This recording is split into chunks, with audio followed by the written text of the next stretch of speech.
ఈ మధ్యకాలంలో నాకు చాలా బాధను కలిగించిన విషయం ఏంటంటే, కొంతమంది చేసిన వ్యాఖ్యలు నాకు చాలా బాధ కలిగించాయి.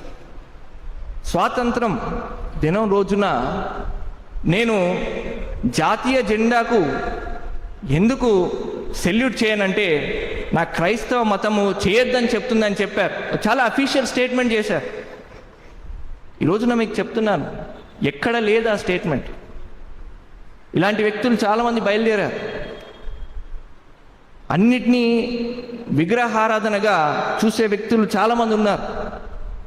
నా జాతీయ జెండా, నేను ఈ భూమి మీద నడుస్తున్నాను, భారతదేశంలో పుట్టిన వ్యక్తిని, I'm proud of my India.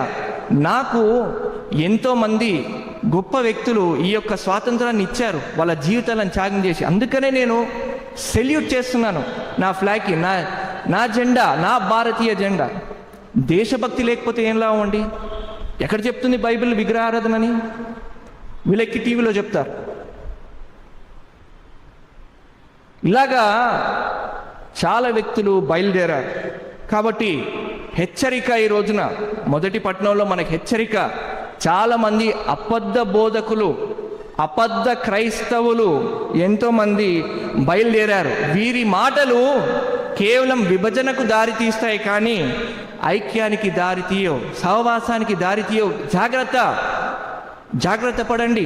నేను బలంగా నమ్మేది ఏంటంటే, బైబిల్లో మనకు రాసింది ఒక అధ్యాయంలో, పరిశుద్ధాత్మ దేవుడు ఐక్యపరిచే దేవుడు, ఐక్యతను కలిగించే దేవుడు, విభజించే దేవుడు కాదు.